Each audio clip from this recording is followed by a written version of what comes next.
ഇൽമ് ഏറ്റവും പ്രധാനപ്പെട്ട സംഗതിയാണ്. ഓ രക്ഷിതാക്കളെ, നമ്മുടെ മക്കൾക്ക് ഏറ്റവും പ്രധാനമായും നൽകേണ്ടത് അൽ ഇൽമുൻ നാഫി, ദീനിയായ അറിവാണ്.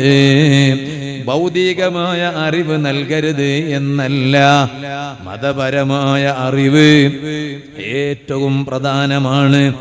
അതിലാണ് ഉമ്മാനെ എങ്ങനെ ബഹുമാനിക്കണമെന്നുള്ളത്, അതിലാണ് ബാപ്പാനെ എങ്ങനെ ബഹുമാനിക്കണം എന്നുള്ളത്. ഉമ്മയുടെയും ബാപ്പയുടെയും വാക്ക് ധിക്കരിക്കരുത് എന്നതുള്ളത് എവിടെയാണ്? ആത്മീയമായ ഇൽമിലാണ്, അറിവിലാണ്. അതുകൊണ്ടല്ലേ നബി സല്ലല്ലാഹു അലൈഹി വസല്ലം തങ്ങൾ പറഞ്ഞത്, തഅല്ലമുൽ ഇൽമ, നിങ്ങൾ ഇൽമു പഠിക്കൂ.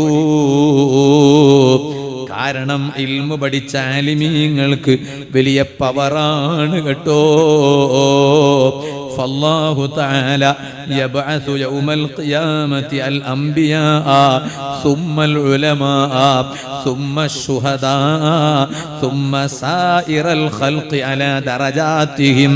ഖിയാമത്ത് നാളിൽ അല്ലാഹു തആല ആദ്യമായി അവിടെ ഒരുമിച്ച് കൂട്ടുന്നത്, പുനർജന്മം നൽകുന്നത് ഖബറിൽ നിന്ന് ആർക്കാണ്? ഒന്നാമതായി അംബിയാക്കൾക്കാണ്.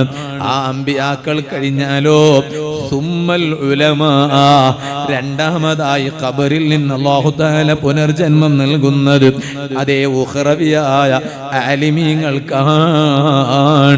ഉള്ള ഇൽമനുസരിച്ച് നല്ല തഖ്വയോടെ ജീവിക്കുന്ന ആലിമീങ്ങൾ, അവരാണ് രണ്ടാം സ്ഥാനത്തുള്ളത്. മൂന്നാമതായി അതേ നബി സല്ലല്ലാഹു അലൈഹി വസല്ലം തങ്ങൾ പറയാണ്, സുമ്മ ശുഹദാ, പിന്നെയാണ് ശുഹദാക്കൾ ഉള്ളത്.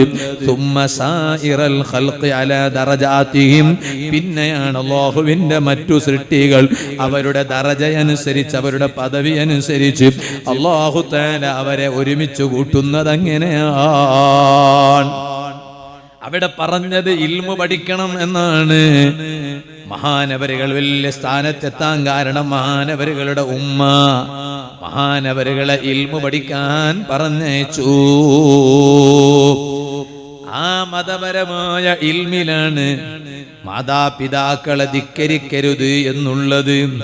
അതാണ് ഖുർആൻ പറഞ്ഞത്. സൂറത്തുൽ ഇസ്രായിൽ അല്ലാഹു തആല പറഞ്ഞില്ലേ, വഖല്ലാ റബ്ബുക അല്ലാ തഅബുദു ഇല്ലാ ഇയ്യാ വബിൽ വാലിദൈനി ഇഹ്സാനാ. അല്ലാഹുവിനെ മാത്രം ആരാധിക്കണമെന്ന് പറഞ്ഞ ഉടനെ സൂറത്തുൽ ഇസ്രായിൽ അല്ലാഹു പറയാണ്, വബിൽ വാലിദൈനി ഇഹ്സാനാ, മാതാപിതാക്കൾക്ക് ഗുണം ചെയ്യണം.